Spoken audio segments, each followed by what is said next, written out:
today's video, I'm going to teach you how to add pictures to your Wix website.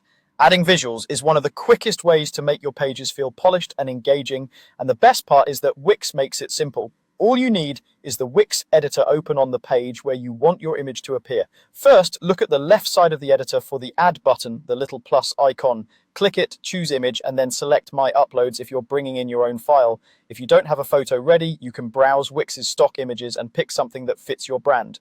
Quick tip, use clear, high-quality images, but try to keep file sizes reasonable so your site loads fast. JPG is great for photos. PNG works well when you need transparency. If you're uploading, find the file on your computer, confirm the upload, and you'll see it appear in your media library. If it's already in your library, just select it. From here, drag the picture onto your page. You can drop it into a section or container and then fine-tune the placement.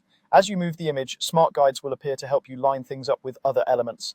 Aim for consistent spacing so the layout feels balanced. Once the image is on the canvas, use the toolbar that appears to make adjustments. To resize, drag the corner handles so the image scales proportionally and stays sharp.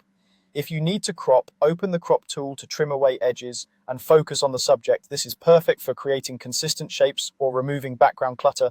To rotate, use the rotate handle or the rotation control in the toolbar to nudge it to the exact angle you want. Subtle rotations can add energy, but keep text and key details level for readability. If you change your mind, you can replace the image from the same toolbar without redoing your layout.